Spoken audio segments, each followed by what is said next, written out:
Hey, welcome to Real Talk, episode 106. I'm Todd. This is AJ, and we're back. Hey-o. Hi. That was the longest one I've ever heard. Hey, guys, It's welcome like back to it's Real like I was saying goal in soccer. You guys ever watch the World Cup? Goal. Yeah. Hey, everyone.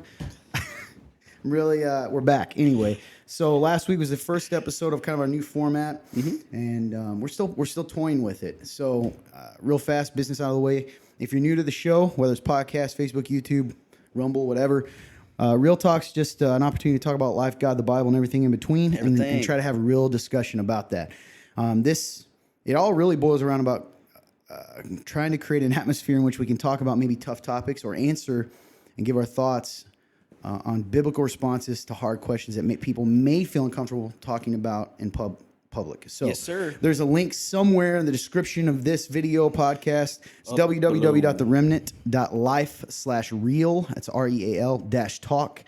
Click the link, go down to submit a question, and you can put a question, a topic, a thought. It's completely anonymous. Couldn't find you if we tried. And goes directly into our database, and we go from there. However, last week we kind of started, for the people. We're trying to update what we do. So last week we did our first sort of themed topical episode, and what we decided to do, it was good. I enjoyed it. I think we had some pretty good feedback on that. Absolutely. So what we're going to do this week is we're going to continue that. We're going to have another theme topic. So whether that happens a couple times a month or we don't know yet. We still got your questions as they come in. We're going to try to answer a couple of those, and then we'll have one episode a month at least. So far, this is organic. We're trying to figure this out as we go on how to do it, which will be our normal format. We answer questions once we get a good little bank of them. Right. And then 1 week we'll probably catch you guys up on our lives. Right. I think that's the gist of it, right? That's the gist. So, Hey. that's where we're at. I would say, I guess, real briefly, we don't have to go into details, just overall so people can hear. How you been, man? Good? Been pretty solid. It's been a interesting time. I guess the only thing to keep it short. Sure. God's grace, man. It's real. It's real. It's good. Yeah. That's so funny, man. Same theme of my life. And it's hard to talk about it because stay out of that. Long story short, every time I think I understand God's grace, I fall deeper into it. And a lot of times that comes through my own stupidity. It's really deep, man. Yeah, man. I'm serious. So I had this thought of every time I think I get how radical it is. I realize or see in myself. Most of the time, honestly, man, it's in myself. The depth of my depravity in my flesh, the mistakes, the things I do that aren't what I want to do, as Paul says.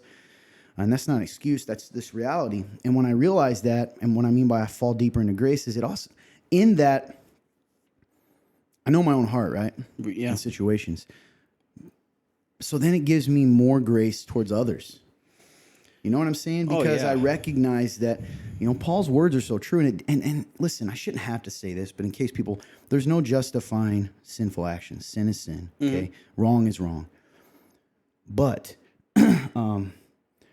it's wild when I think about what Paul says. Paul himself, an apostle, saw Jesus perform miracles. He said, I do what I don't want to do and don't do what I want to do. And what I mean by that, that's not an excuse to sin, but it shows this battle that we face for the rest of our lives.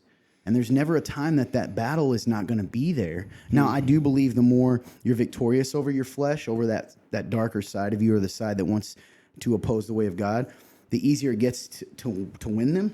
But it never goes away this side of heaven fully. You're always going to be tempted by that. That's really good. And I like what you said as far as like falling. Like, dude, that's so good. Like the fall, the faller. I can't speak. Falling deeper into grace. Yes, sorry. The deeper you fall into grace, like the more you're willing to give others grace too. Yes. And that's so good, man. Because because I think a big part of that is being willing to fall into that grace. Because sometimes, I think when it comes to Christian culture, we can, you get that perfectionism that you have to try to, hold on to, especially if you're in leadership or wherever you're at, whatever your role is. I think that when you're trying to uphold that, it's so hard to fall into grace. And because you don't fall into grace, I feel like it's harder to give others that grace. And therefore you're just kind of, you're contradicting your own beliefs. It's weird, man. It's a weird thing. That's so, man, it's true. And You know, There's no another, freedom in that. I think what's interesting for the hardest part about, well, weirdly enough, we're going to talk. This is leading into our topic on Christian leadership, which was another suggestion by someone. If that was you, great topic. Thank you. Yeah, that sounded so nice. I'll say this. I'm going to change gears and not say what I was going to say because I'll come back to that. Yeah. But I'll tell you another thing. Not just God's grace, but God's mercy. They're different. Absolutely. God's grace is the unwarranted merit, right? Like he gives me sonship. He gives me holiness. I don't deserve that. Mercy is he doesn't give me what I do deserve. That's right. It doesn't punish you and condemn you, and that's a beautiful thing. And I wonder if we should talk about mercy as much as grace because they're connected. It's one thing to be given a position and a I don't know, being cleansed and holiness and all those things that no one can take away, even when we mess up, and all of us do. And I don't mean that to, again, please hear me, those that know me personally, I'm not minimizing sin. That's not my point. But my point is, for me, man, it is unbelievable, God's grace and mercy. And it pushes me to be more understanding of other people and where they're at and what they do.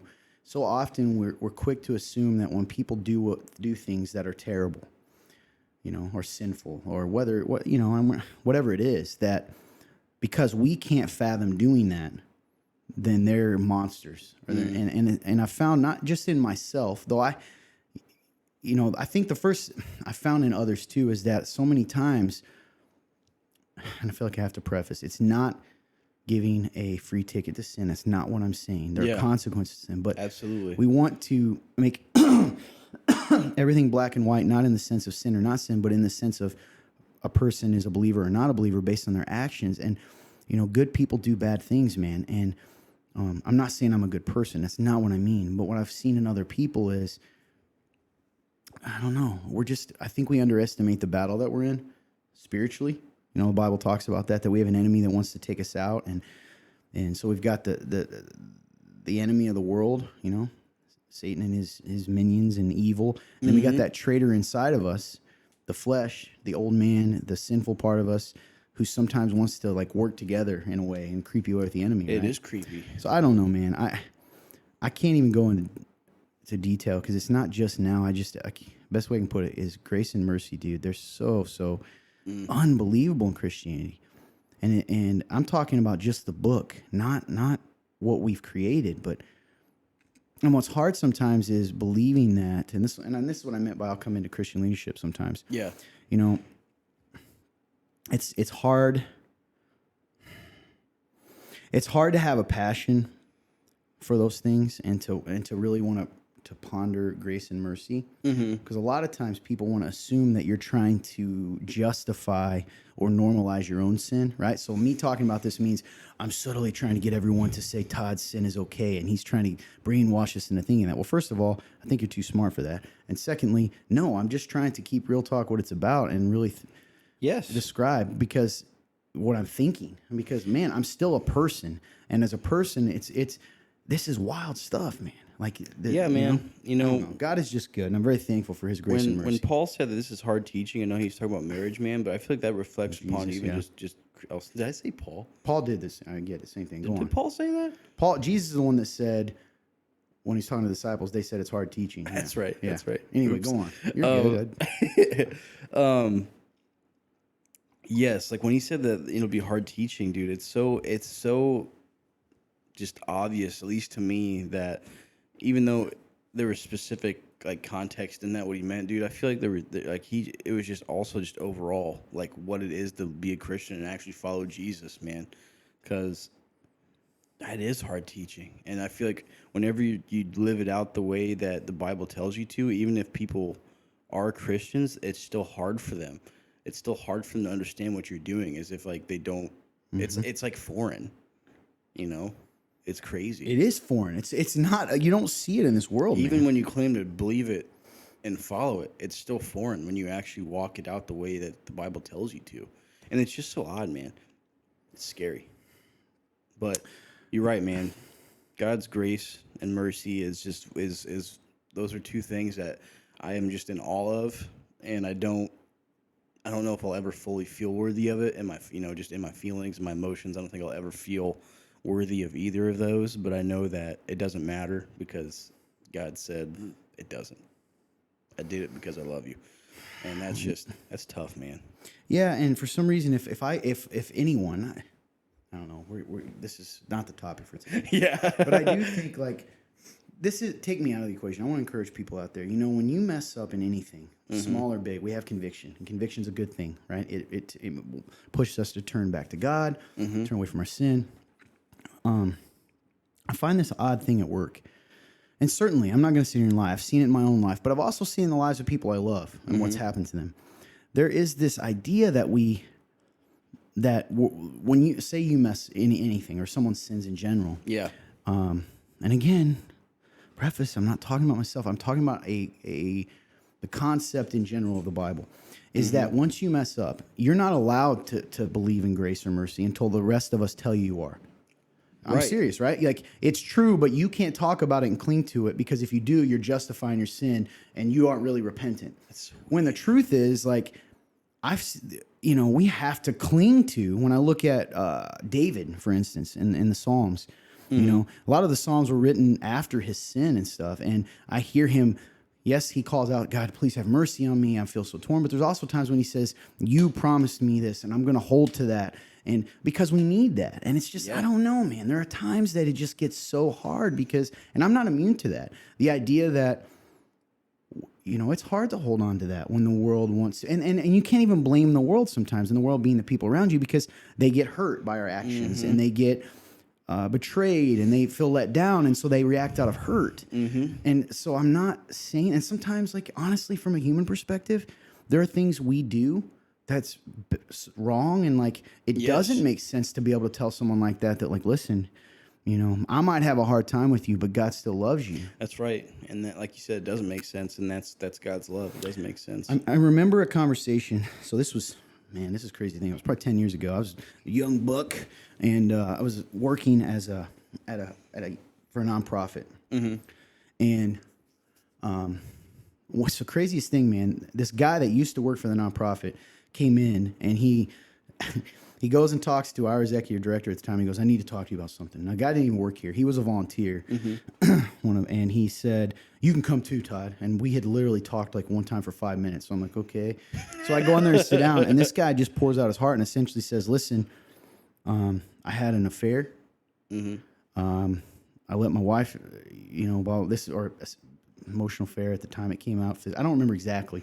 But essentially, he confesses. Didn't have to. Doesn't work there. Don't know him. And regardless of whether this guy's intentions were, real or invalid, I remember being confused because my boss, who is a believer and was seminary trained, has a master's, he started just shredding him. The first thing out of his mouth was shredding him.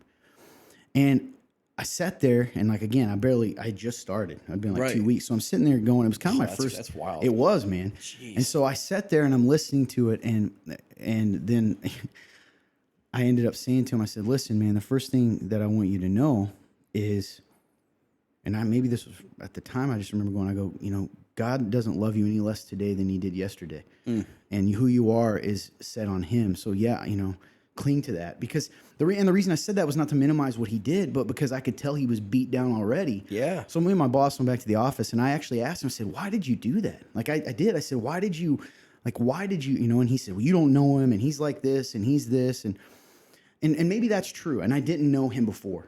Okay. And I know the guy now. So clearly I think the guy does some silly things. But it's not about whether that guy, to me, it's not about whether that guy is shady, false, or whatever, right? That he might be. But the message doesn't change based on the person who receives it. Do you see what I'm saying? Because it's not even based on who you are in your own walk. And it can't be. And the reason that scares me when we do that is not because, again, that guy might be a wolf, right? This guy, let's call him Tom. I don't know. I just made a name up. That's not his name. The guy who made the mistake. Yeah. Tom might be a bad guy. He might not be a believer. But bottom line, God's desire for Tom is for him to repent and come to know him. That's right. And so telling him I don't know. I feel like we're always afraid that people don't really know how bad their sin is. And so we don't want to give them grace and mercy until they're almost suicidal. Right. Does that make sense? Because- or at because least tell them that there's grace and mercy. Right. I don't know. Again, and guys, listen, bottom line, transparency. I've made mistakes in my own life even recently. And I think that, and I've tried to be as transparent as I can. And so people that are watching this, that know me, please hear my heart. I'm trying to be honest. I'm trying to be true to what we say real talk is. Right. It's not about my personal thing, like situation, because the truth is, if I'm basing it on how I feel, I'm a monster. Like when I do anything, I mean, I genuinely feel that way. I start to question myself as much as people might question me, right? When I do something, right? Anything, because it is hard to fathom. And I know you struggle with the same thing. Like, absolutely. When you mess up, you're the type of guy that you don't need to be told that you're terrible. You already. Your struggle isn't whether or not you're a sinner. Your struggle is whether you're worth salvation. That's truth, man. I don't know. Absolutely. I didn't mean to ramble. That's how but I feel. I think that's one of those things, man. So I guess I say that to guys. Please know I'm not trying to brainwash you, and I'm not trying to trick you. I'm just talking to you transparently, like you're my friend sitting here with me. And I can make the argument the other way. I get it. I do. Right? Like we hold each other to a standard, and there are consequences for sin, and Jesus came in truth and grace. So truth is there, and the truth is sin, and it leads to death, and it's wrong. There are wolves out there, and we are to be shrewd as serpents, and innocent as doves. All the things I could tell you. Absolutely, there is a place for church discipline. Jesus describes it in Matthew 18, and Paul talks about it, and I get all of that stuff. Yep. I guess I'm more concerned with making sure we don't let situations change the message. It's good, man. I don't know if that makes sense. I'm with you. I don't know. Those are things I wrestle with sometimes, but way off topic. Yeah. No, I think you did a great job of segueing into the topic for today when you brought up leadership, and then I drove it off the ledge. But you just brought up a really good point, man. Yeah, it's good, man. I think this is real talk. Clearly, we don't script it. No, it's not scripted. Hey, you know what? 5-star review said, hey, you know what? These guys clearly don't edit. We were both insulted and very thankful. That's right. Listen, clear these guys don't have a clue what they're doing, but goodness that's gracious. why I love them. Yeah. I like whenever Fun Turn shakes his head slowly and he's like, this is what it is. Yep. That's how it goes, man. Anyway, topic today. You got it? You want to tell everybody what we're going to talk about briefly? Sure. So today's topic of the day is going to be just Christian leadership. What it is, what it looks like, just overall in general. What is it? So my first question back in the day, if I weren't a believer and listening, maybe there are some out there that are just intrigued or young in the faith, is like, okay, why do you call it Christian leadership? Why is that a difference? And I think that is why we're going to be talking about it. Because exactly. I think that the leadership that Christ calls us to is different than the world tells us. The world's definition of what leadership is. Absolutely. So it's kind of interesting where to start. So let's talk about what maybe you and let's kind of define what the world says being a leader is about. What the world says? Yeah, what are some thoughts that come to mind for you? I think the world views leadership as who's the smartest. That's really good. True. Most gifted. Who's the loudest? Ooh, that's a big one, man. I didn't even think of that. And I would say, trying to keep it as general as possible. It's about being a boss. I think I was it's about partially to say boss. Yeah, I was trying to think of it's boss about mentality. Getting people to do things that I tell them to do. Right. It's about a leader's job is easier than everyone else's. Right. I want to be a leader because then I can just kind of set my feet up. Right. Yeah. That's good. Because the world says, "Hey, get to the top so that you're not at the bottom." That's fair. Pyramid schemes. It's about. It comes with what's the word I'm looking for? Prestige. It's about my prestige, right? If I have those 3 letters by my name, EVP, CEO. Right? I'm kidding. There's no GDB, but right? Those 3 letters are, and I'm not. Listen, I get it. And it's not wrong to have ambition, but we're just kind of defining leadership. It's about. I don't know about you, but I've always felt like there's a sense of the people under me are dumber than me, and I've got to teach them how to be, like in whatever situation. That's right? good. They're dumb. They don't know what they're doing, and I am the one who's going to teach them how to be. But it's not even really about teaching them, right? Because Because do you think that there is a fear in leadership in the world that I don't want to teach them too much because then they're a threat to my position? Well, sure, yeah, absolutely. There's the fear of them Stepping? just surpassing you. Surpassing, There we go. yeah. Surpassing you, yes. And you being inadequate compared to them. So Also, I think they look for people who are moldable in the sense of like we can control them. that's good. Yeah. Ooh, I like that in general. I think worldly leadership is about control. Mm-hmm. About control. Yeah. So also seems to be based on fear and threat, right? If you don't do this, X, Y, Z will happen. That's right. Yeah. So I have a couple verses. We'll just use this to kickstart. I know you've got some stuff written too. That came, and there's more than this, guys, but two things that kind of come to mind. I'll read. So in the gospel, in Matthew chapter 21, Matthew chapter 20, and starting at verse 20 and going through 28, Jesus, there's this interesting scene. I love this for a couple reasons. I actually love this verse. So you got James and John, the sons of Zebedee, the sons of thunder. Sons of Thunder. That's the name that Jesus kind of called them, which, What's you know, such a sick name? I know, man. And is it because they were loudmouths? Probably. But it's a really funny scene in general. A couple different accounts of this in the Gospels, but essentially we know either James and John went with their mother, or in Matthew it says they sent their mother. Like I don't want to talk to Jesus about this. Hey, why don't you go do it? So the mom goes up to Jesus, and she says this. Then the mother of Zebedee's sons approached him with her sons, so they were with him. She knelt down to ask him for something. So can you imagine you're with them and you're kind of sitting back and you have your mom. I also love the fact, though, that they still felt like they could ask this. And she said, he said to her, "What do you want?" He asked her. "Promise," she said to him, "that these two sons of mine may sit, one on your right and one on the other on your left in your kingdom. Give them these places of honor." Right? Jesus answered, "You don't know what you're asking." This is such an interesting thing. So immediately they're talking about thrones, right? Kind of like sit with you. Jesus answered, "You don't know what you're asking. Are you able to drink the cup that I'm about to drink?" Oh, man. And they say, "Oh, we're able," they said to him. Oh, which makes you wonder what they thought that was. Right. He told them, "You will indeed drink my cup, but to sit at my right and left is not mine to give. Instead, it belongs to those from whom it has been prepared by my Father." When the 10 disciples heard this, they became indignant with the two brothers, the other disciples. But Jesus called them over and said, so they were frustrated. "You know," this is the key, but Jesus called them over and said, "You know that the rulers of the Gentiles," that means at the time, Gentiles, anyone that's not Jewish, the world. We can say it as the world nowadays. "You know that the rulers of the Gentiles dominate them, and the men of high position exercise power over them. It must not be like that among you. On the contrary, whoever wants to become great among you must be your servant, and whoever wants to be first among you must be your slave. Just as the Son of Man did not come to be served, but to serve, and to give his life a ransom for many." And before we talk about that, I'd like to just read the other one and get out of the way. So there's a lot there. Gosh, man. Then we go on this interesting section. This was right before Jesus. Pretty soon he's kind of making his way. He's going to be crucified soon. So in John chapter, goodness gracious, John chapter 13, starting on verse 12. He said, when Jesus had... Okay, actually, I'm going to go up because he explains it farther up. So 13, really verse 1. So essentially what happens is they're about to celebrate the Passover.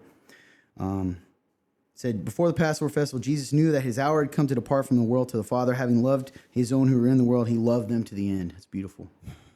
Now, by the time of the supper, the devil had already put into the heart of Judas, Simon Iscariot's son, to betray him. Jesus knew that the Father had given everything into his hands. So... about to have a meal. Judas is about to betray him. Jesus gets up. By the way, Judas was there. So he probably washed his feet too, which is pretty crazy. It's wild, man. So he got up from his supper, laid aside his robe, took a towel and tied it around himself. Next, he poured water into a basin and began to wash his disciples' feet and to dry them with a towel around him. He came to Simon Peter, who asked him, "Lord, are you going to wash my feet?" Now keep in mind, guys, back then, feet are even nastier than now, okay? They mostly wore sandals and went barefoot, and the roads were not, first of all, paved. Right. So they're dirty. There's dung because you have carts with animals all over. So when someone walks in, they would give them a basin to wash their feet, because you don't want nasty feet when you come into someone's house. Makes sense. So these are nasty feet. Mm-hmm. Jesus said, Lord, are you going to, Simon Peter, who asked him, Lord, are you going to wash my feet? Jesus answered him, what I'm doing you don't understand, but afterwards you will know. You will never wash my feet ever, Peter said. Probably because he's like, you shouldn't wash mine. Jesus replied, if I don't wash you, you have no part with me. Oof. By the way, deeper than wash you. It's not just about feet. Simon Peter said to him, Lord, not only my feet, but also my hands and my head. And he's like, okay, wash all of me. One who has not bathed, Jesus told him, doesn't need to wash anything except his feet, but he's completely clean. You are clean.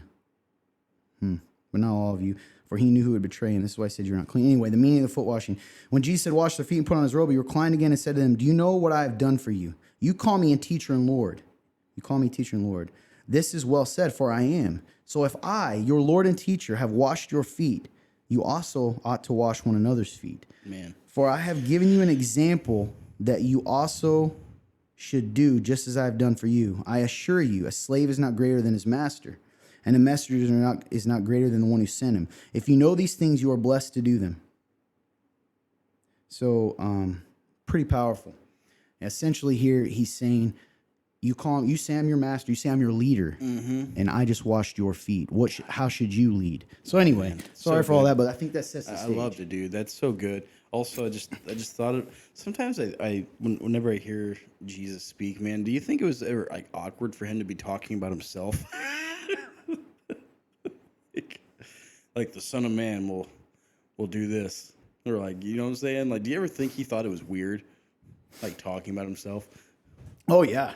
Well, and but the thing is too, there's prophecy. They knew. At different times. I don't think they ever fully grasped it, but they knew what he was saying. He was. They just didn't know how he was gonna.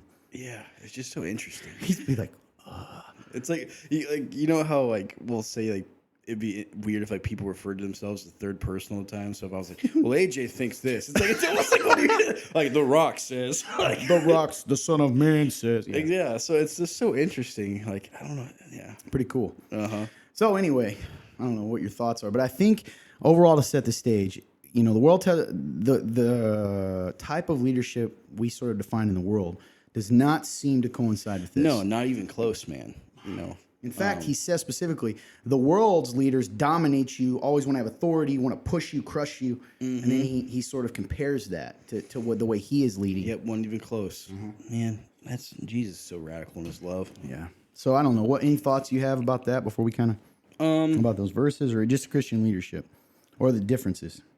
Just the difference, man. Like you said, you picked really good scripture to read because, I hope you guys are listening because that's so convicting to me. And, for those of you that are in any sort of leadership positions, even just in life, whether that's, husband, or if that's, oh boy, that's convicting. husband, or if that's, manager at work, just whatever, father, anything.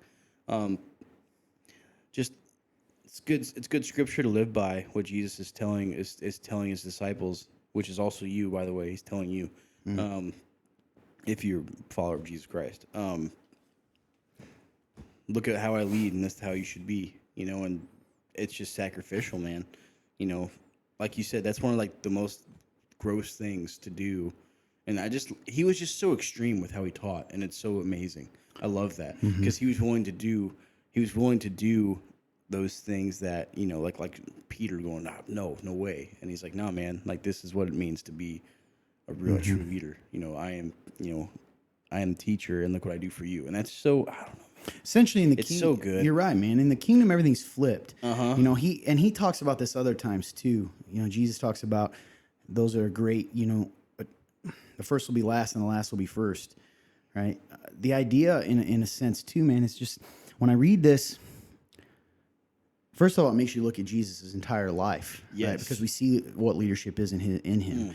But I think first and foremost, when we say right now, it flips over the idea that a leader in some way is actually supposed to be the servant of all the people he leads. Absolutely. And that kind of leads to sort of our philosophy we've talked about at the Remnant, as we've kind of processed this, which I think you have our notes pulled up.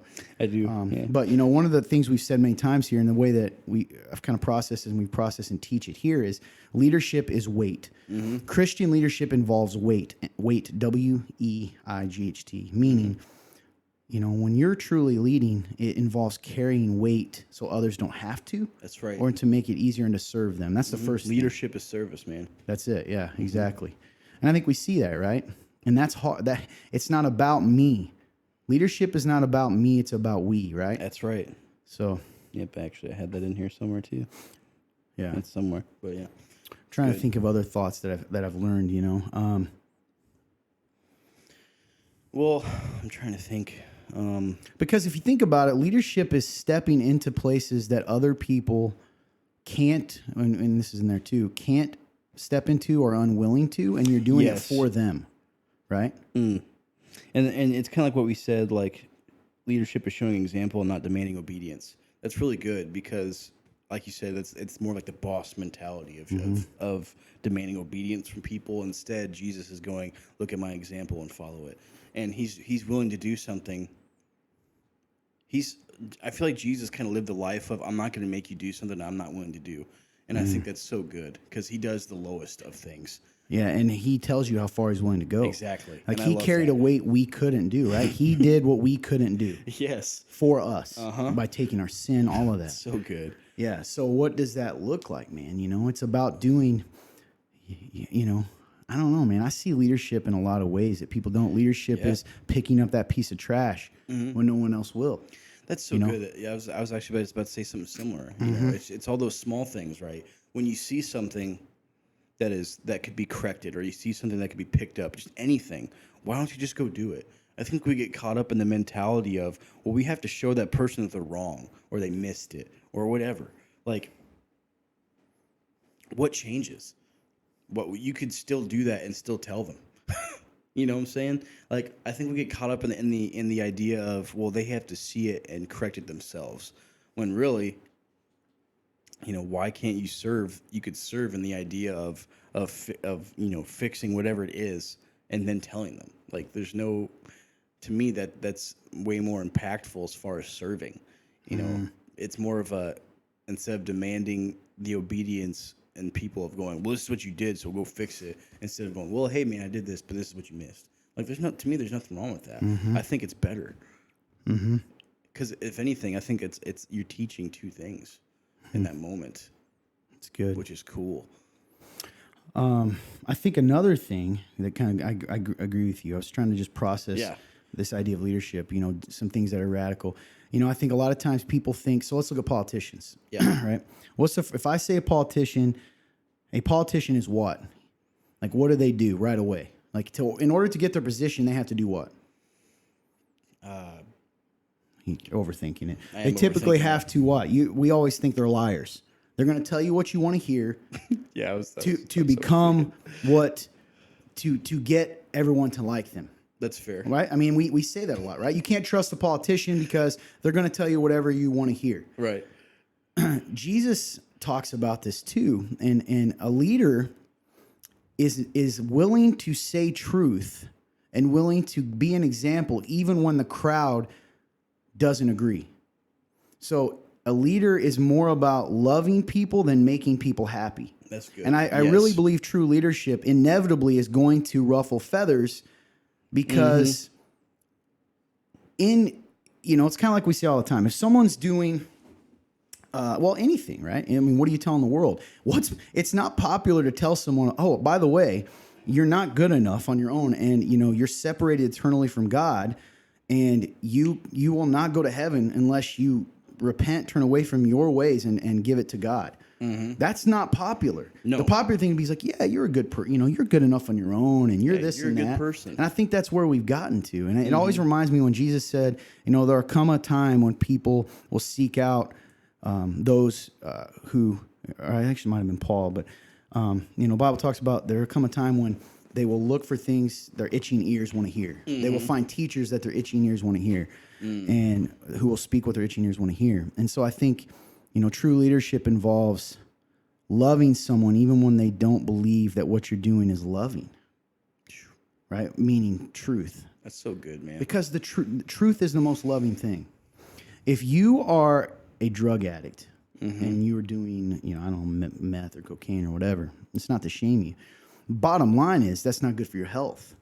No. But you may not hang out with me unless I tell you that what you're doing is okay, right? But what's true love? What's True love truly is loving telling that them person? what you're doing is He's going to you. kill you. Yeah. Jesus was always wanting to do that, man. And he did it in such an extreme way that it led to, they killed him. We killed him Yep.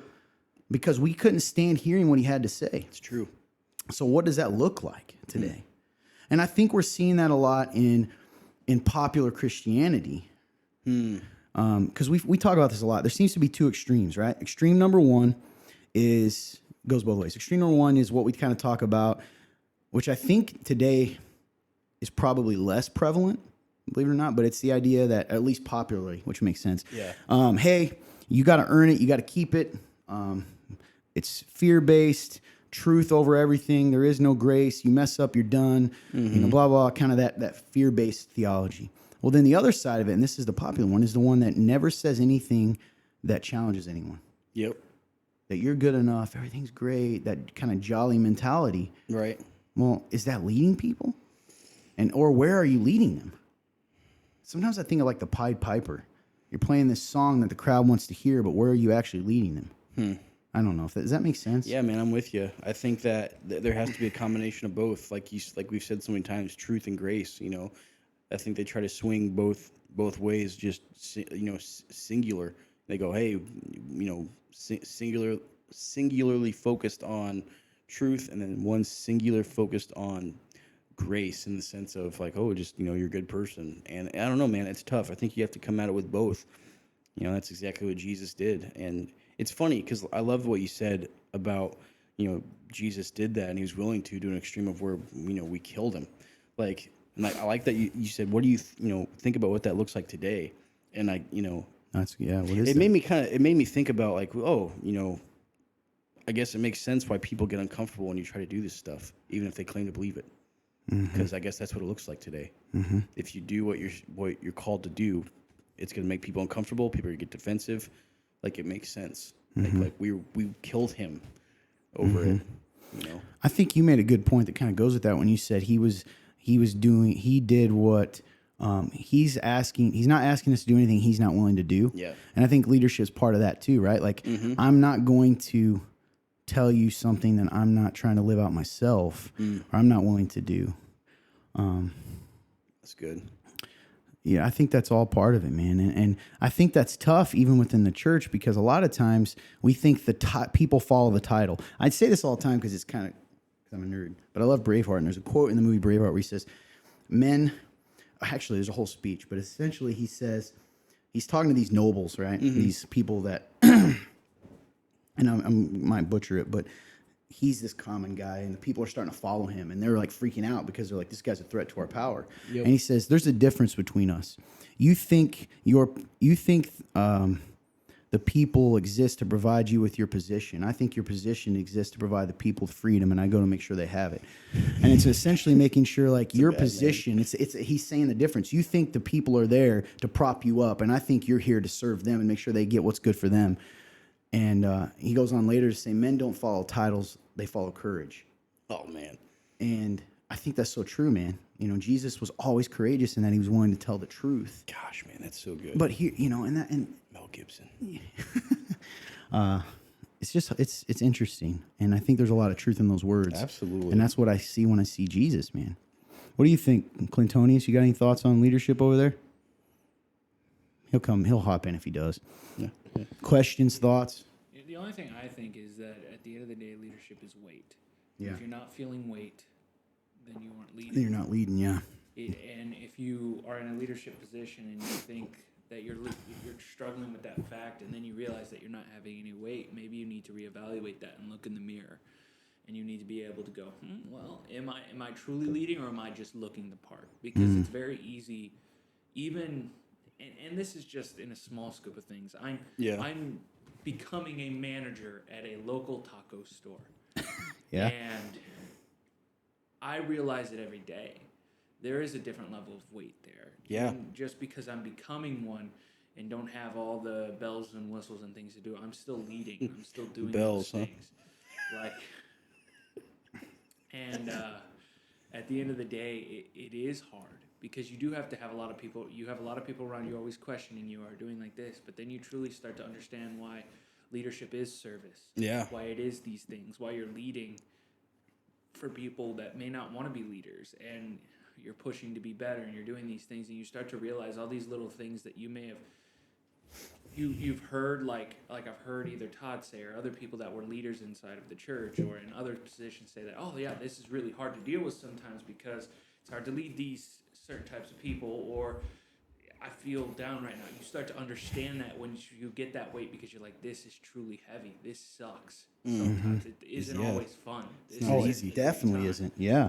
And a lot of people, I think that's why, like, when you said, like, we were always taught in the world to get that management position, get all those things, and you think it's going to be easier. It's never going to be easier. Man. It gets, if anything, it gets harder than when you were a worker bee. Yeah, maybe you, and I don't think you work more when you were a worker bee, heavy quotation marks, than when you're a boss. You shouldn't.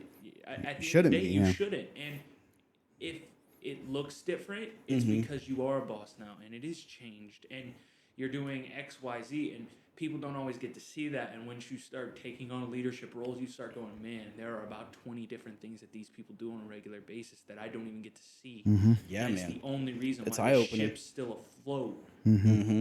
Yeah, and that's why I don't like that word boss a little bit. I know what you were saying just in general, because boss is like, when I think of boss and a leader, right?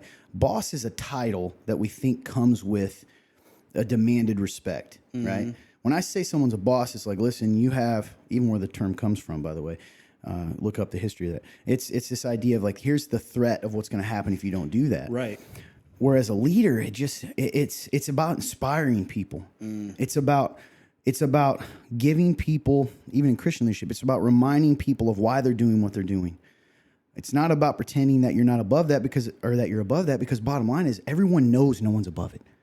Right? Like when you start going, oh, I have it all together, we may follow what you say because of the position you have, but we roll our eyes behind your back because we're like, okay, you know. And the truth is, like, there are people out there that are just rebellious and they don't want to follow leadership in general. Sure. But sometimes, like, I don't know. When I think of a leader, I think of inspiration. Absolutely. I think of someone who's trying to always keep, we're all on this journey together, right? I'm not above you, I'm with you, and we're always pointing to the next hilltop. Like, let's get there and let's be reminded, and I don't know, it's different. It feels different. And I've been in leadership in the world. I was in finance for a while. I've talked about that, and it was always so like tenuous, right? You had to, it was like kill or be killed. Yeah, that's good. Like, just always had to be on the defense of yourself. Yeah. So I think if we were to define it based on what we said earlier, right, versus the world's leadership, we defined the world's leadership. What is Christian leadership then? Christian leadership is sacrificial, man. Ooh, awesome word. Sacrificial. It'll have a cost. It's about serving. What else? Christian leadership is About loving people, not always making them happy, because That's sometimes loving someone is going to not make them happy in the moment. What else? Let's try to compare. Let's see. I want to say something about a leader leads even when they don't have the position, when they don't have the title. That's good. I like that. Does that make sense? It's not based on the title. So Christian leadership isn't based on the title. I like that. It's about carrying weight so others don't have to, or maybe until they can. It's about doing the dirty work. Yep. I think about that with Jesus, right? Do you think you're above something? If you do, then are you really leading? Because the King of Kings and the Lord of Lords literally died for us. He wasn't above that. Sacrificial. And he could have. At any moment, he told Peter that. Don't you get it? If I wanted this to end, I'll call down a legion of angels. This be over. It's crazy. That's. Can you imagine Peter going, oh. Gosh. I can't remember if you said it, but I know you were just talking about it, but Christian leadership would be inspiring others. Inspirational. Yeah. Pushing people, reminding so sorry, reminding people who they are, that kind of comes. It's not necessarily about me and reminding you of who I am. I'm the boss, but it's about reminding you of who you are. Oh yeah, uplifting. Uplifting. That's a good word. Yeah, Yeah. it's uplifting others. It's encouraging. It's truth telling. That's right. It's modeling. Right. I need to live Also, out. Christian leadership, in my opinion, it's uncomfortable compared to. Ooh, that's good. worldly Being a boss is leadership. about having comfort, right? The kind of leadership Jesus is telling us to do is not comfortable. Not even close. That's good. Yeah. The biggest thing is say, guys, I think to kind of wrap up for us, you guys have any thoughts, and we say it, this is why it comes back to sort of our simple definition. Leadership is weight and involves taking the weight for your brothers and sisters. And that's in a variety of ways. That's the way I view it anyway. I agree. And, Jesus is the ultimate example of leadership. You guys want to know how to lead? I don't care if you're a CEO, executive. Go see how he talked to people. When did he get angry? When did he not? When was he grace-filled? When did he speak truth? What did he do when challenged? What did he do when someone messed up? What did he do? What did he do? It's just amazing, man. When you go back, even as I'm talking to you, I'm actually kind of getting my eyes are being open even more of like, it was never about other people serving him, man. It just wasn't. The only time I even think about the time the lady one lady washed his feet with her tears, it said one time, because she was like, in her hair. And the other time the woman put the perfume on him and people like, who do you think you are? Which, by the way, the guy never gets served one time and everybody's like, look at you. And, he let them, but I don't know, man. Jesus is so inspiring. Yes. Inspiring. I don't know. Any other thoughts, guys, to wrap that up? Not really, man. I think we have a pretty clear cut picture of the difference. I think that if anybody's watching, and if you are, like I said earlier, if you're in any sort of leadership in your life, something to take in consideration. Are you being a boss or are you being a leader? I think that's something to think about and chew on, and be willing to dive into and see where you're at, and and if you are leaning more towards, oh man, maybe I'm more of a boss, just give it a shot, give being a leader a shot, and I guarantee you'll see incredible results with people around you. Yeah, and even if you don't, that you're pleasing God. Amen. Right? Because absolutely, there's not a great. Sometimes that's the only thing for myself that I can do is. That's so good, man. That's right. God sees it. God does see it. No one does. And there will be a time when, you get. I hope to hear that word. Well done, my good and faithful servant. Amen, dude. So great stuff. Appreciate the conversation, guys. Yeah, Always pushing me. Let us know your guys' thoughts. What is it? What's the difference to you, or what do you see? And when you think of a leader who is a good leader, what are some traits that you see? I like that. Anyway, lead and serving. Any you guys have anything to close up shop here? Just thank you guys so much for watching. Good episode today. I loved it. Hope you guys get something out of it. Please share. I know that we do tend to push the idea of like the more shares, the more views, but that's the truth. The more people get to see this stuff, the more people get to hear about Jesus, the more people get to hear about the kingdom. They get to hear, hey, maybe this is something I can change and make my life better. So with your help, oh man, you guys are the reason why we do this. And with your help, we can reach more people. So please share, like it, comment on it, and just let us know your thoughts. Love you guys. Yeah, I'm kind of don't have much else to say. You have anything, Fun Turn? No?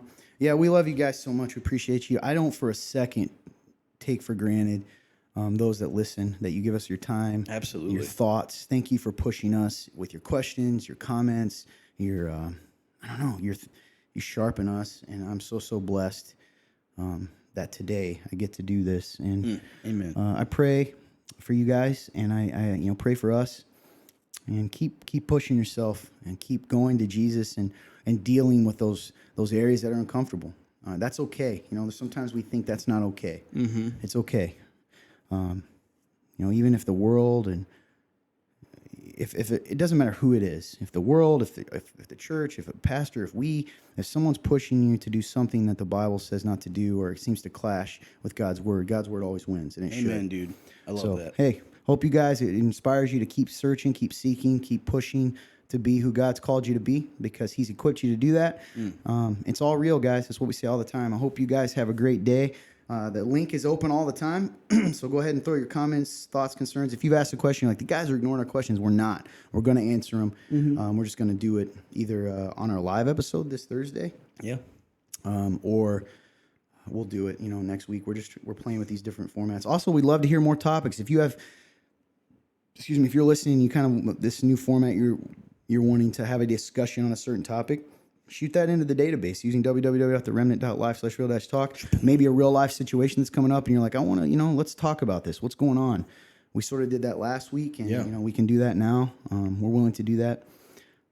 Anyway, love you guys. Hope you have a great day. And truly, before I say that, help us out. Would you please like and share this video if it blessed you in any way, or podcast, or whatever format, Rumble, all the things. We just want to reach people and get all the platforms and get people to know that it's okay to have these kinds of discussions. Anyway, now I can say it. Hope you guys have a great day. We love you so much, and God bless you.